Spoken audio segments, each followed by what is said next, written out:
तत्सवितुर्वरेण्यं भर्गो देवस्य धीमहि धियो यो नः प्रचोदयात्। आज मैंने सोचा कि आज थोड़ा सा मैथमेटिक्स से हट करके क्यों न अपने अनुभव को समाज के साथ शेयर करूं। कैसा अनुभव? गायत्री मंत्र का।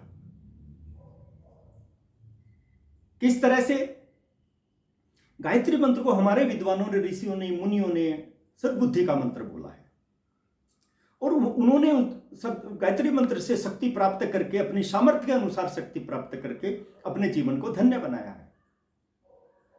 और आज भी ऋषि मुनि इससे शक्ति प्राप्त करके अपने जीवन को धन्य बना रहे हैं।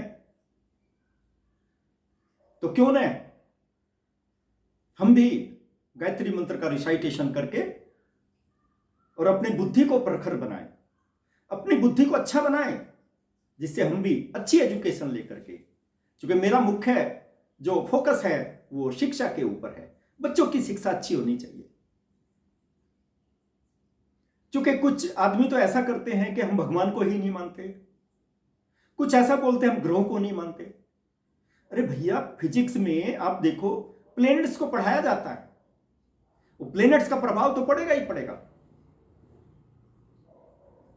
भगवान तो अपना असर दिखाएंगे ही दिखाएंगे। और जिस तरह से कहावत भी है कि जब बिल्ली आती है ना तो कबूतर आंखें बंद करके बैठ जाता है। क्यों?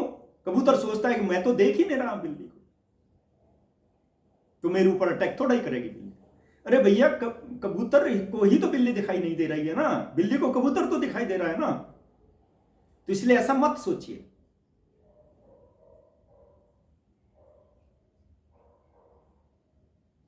प्लैनेट्स तो अपना प्रभाव दिखाएंगे ही दिखाएंगे। और मेरा मानना है कि बच्चे यदि गायत्री मंत्र का रिसाइट, क्योंकि मैं ये अपना अनुभव बता रहा हूं, बच्चे जो मुझे बताते थे अपना अनुभव, मैं उसको बता रहा हूं।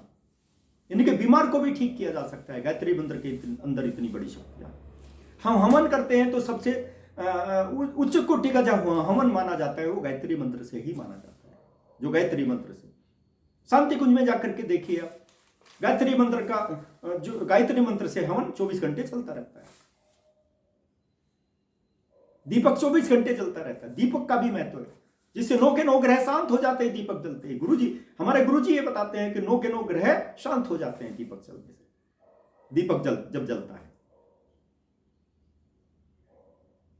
और गायत्री मंत्र कैसे महत्वपूर्ण है, मैं थोड़ा सा प्रकाश उस पर भी डालूंगा।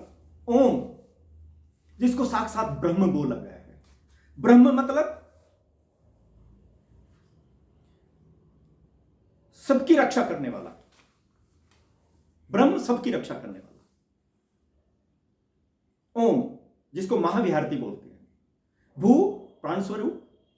भुव, दुख नाशक, दुख को नष्ट करने वाला। स्व, सुख स्वरूप, सुख प्रदान करने वाला। ओम महाविहारती बोला गया है। भू, भुव, स्व 3 विहारतियां हैं। उसके बाद गायत्री मंत्र स्टार्ट होता है। तत्सवितुर्वरेण्यं भर्गो देवस्य धीमहि धियो यो नः प्रचोदयात्। 8 अक्षर के 3 पाद हैं गायत्री मंत्र के अंदर। 24 अक्षर का गायत्री मंत्र होता है। इस 24 अक्षर के गायत्री मंत्र के अंदर तो इतनी बड़ी शक्तियां हैं, किसी को पता ही नहीं चला आज तक कितनी शक्तियां इस गायत्री मंत्र के अंदर हैं। अपनी सामर्थ्य के अनुसार ऋषियों, मुनियों, विद्वानों ने शक्ति प्राप्त की और अपने जीवन को धन्य बना लिया। आप भी शक्ति प्राप्त करके देखिए। जिस तरह से हम लोग ओम का उच्चारण करते हैं, पूरे शरीर में कंपन पैदा हो जाते हैं, पूरे शरीर की शक्ति जागृत हो जाती है केवल ओम का उच्चारण करने से। और पूरे गायत्री मंत्र का उच्चारण करेंगे तो आप देखिए क्या हो जाता है। आप अपने जीवन को धन्य बना सकते हैं। गायत्री मंत्र को तो सूर्य का मंत्र भी बोला जाता है। जो गायत्री मंत्र का रिसाइटेशन करता है उसका तो सूर्य कभी खराब हो ही नहीं सकता है। और सूर्य का मूलांक क्या है? 1 है। 1 का मतलब राजा की तरह जीवन व्यतीत करता है, जिसका मूलांक 1 होता है। और पढ़ाई लिखाई के क्षेत्र में तो आप एकदम बहुत ही अच्छी प्रगति कर सकते हैं।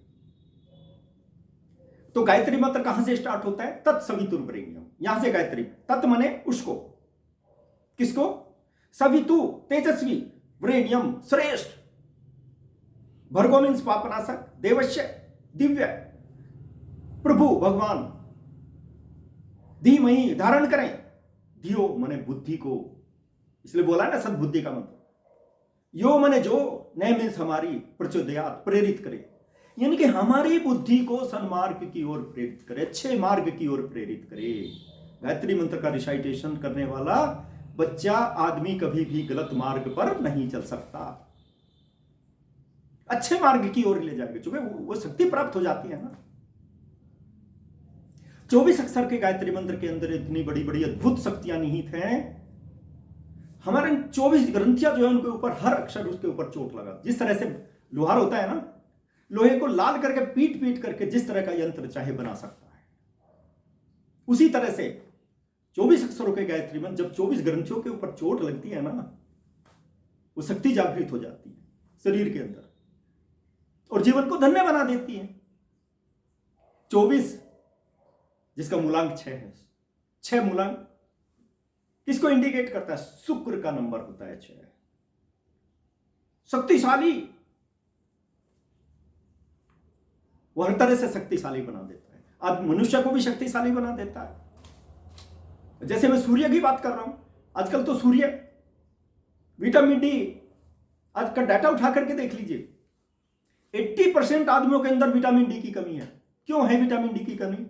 क्योंकि 12 बजे तक सोते हैं, 10 बजे तक सोते हैं। विटामिन डी तो सुबह मिलती है, सूर्य निकलने के साथ साथ विटामिन डी ले सकते हैं।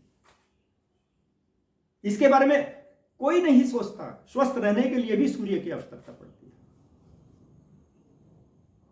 और सूर्य जब निकल जाता है उसके बाद तक जब जो सोता है, तो सूर्य तो उसकी बुद्धि को ही नष्ट कर देता है।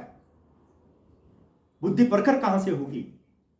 और आप ब्रह्म मुहूर्त में उठ करके 24 बार या 108 बार गायत्री मंत्र का जप कीजिए, देखिए आपकी बुद्धि भी प्रखर हो जाएगी, आपको विटामिन डी भी मिलेगी। फिर जब आप सूर्य की रोशनी लेंगे, और आपका जीवन धन्य बन जाएगा। क्या क्या क्या क्या क्या चीजें होती हैं 24 अक्षर गायत्री मंत्र के अंदर? 24 अवतार, 24 ऋषि और 24 शक्तियां, 24 सिद्धियां, हर चीज 24 से ही इंडिकेट होती है। तो आप 24 बार, मैं अपने प्रिय छात्रों को तो बताना चाहूंगा, बच्चों को बताना चाहूंगा, 24 बार उठने के बाद आप गायत्री मंत्र का रिसाइटेशन कीजिए, उच्चारण कीजिए, और अपनी सद्बुद्धि को, अपनी बुद्धि को प्रखर बनाइए। देखिए फिर आपकी कितनी प्रोग्रेस होगी, कितनी आपकी उन्नति होगी। और जो इससे ज्यादा कर सकते हो तो 108 बार कर लीजिए। देखिए फिर आप अपना भविष्य को देखिए। हमारे यहां हिंदू धर्म में, सनातन धर्म में गायत्री मंत्र से यज्ञ होता है। मैं उस यज्ञ की तो बात नहीं कर रहा हूं। मैंने देखा कुछ पंडित, कुछ ऐसे भी आदमी हैं जो हवन कुंड में हल्की सी आग जला देते हैं और उसमें हवन सामग्री डालते रहते हैं। यह हवन थोड़ा ही होता है, और पता नहीं कैसे कैसे मंत्र से। वैसे तो मैंने बताया दुनिया भर के मंत्र हैं, जिस मंत्र का यूज करना चाहे कर सकते हैं, लेकिन जो अच्छी तरह से अच्छा हवन माना गया है वो गायत्री मंत्र से ही माना गया है। उसमें क्या करते हैं? सामग्री डालते रहते हो, जलती भी नहीं है। अरे भैया कोई फायदा नहीं है। उसका भी एक साइंटिफिक रीजन है, कारण है। क्या कारण है? सामग्री का स्थूल रूप। आप देखें, घी हाथ का लगा लीजिए, नाक के पास लाएंगे तभी जाकर के उसमें से सुगंध आएगी। उसको स्थूल रूप बोलते हैं। और जब आग जलती हुई होती है ना, स्थूल रूप को आप उसमें, चूंकि हवन सामग्री में एकदम सुगंधित चीजें, हमारी प्रिय जो चीजें होती हैं उनको डालते हैं, सुगंधित चीजें डाल देते हैं।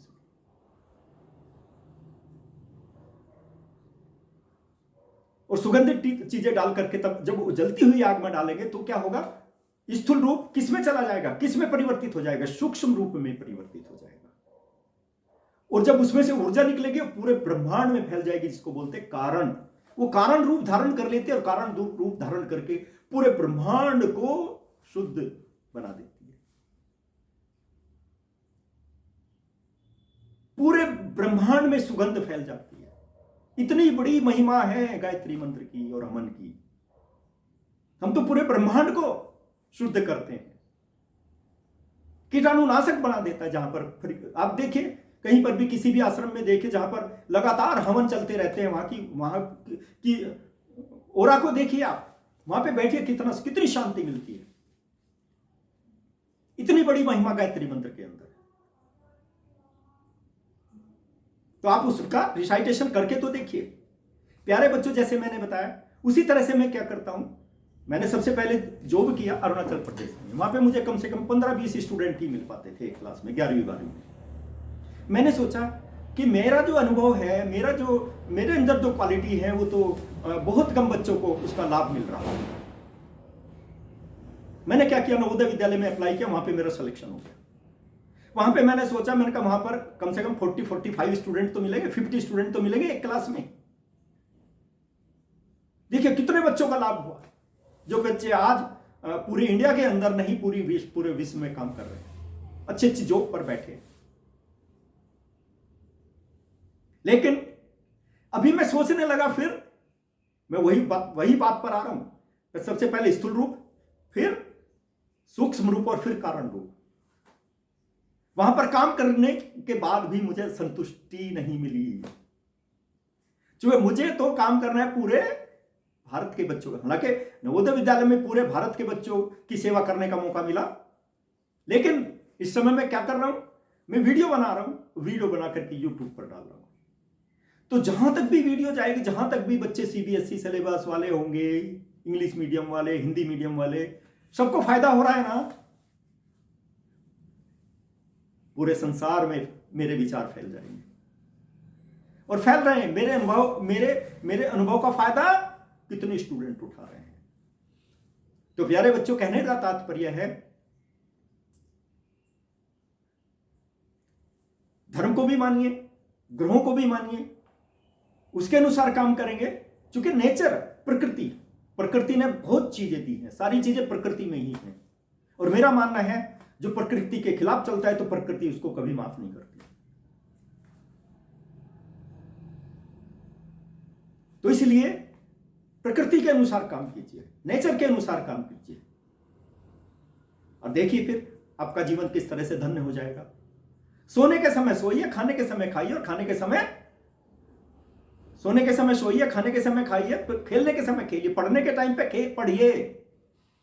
लेकिन आजकल का मैंने बताया ना, 80% के अंदर विटामिन डी की कमी है, हड्डियां भी कमजोर हो गई, नसें भी कमजोर हो गई। जब दिमाग की नसें कमजोर होगी तो पढ़ाई कहां से होगी, ये तो बता दो मुझे। इसलिए सुबह उठिए ब्रह्म मुहूर्त में,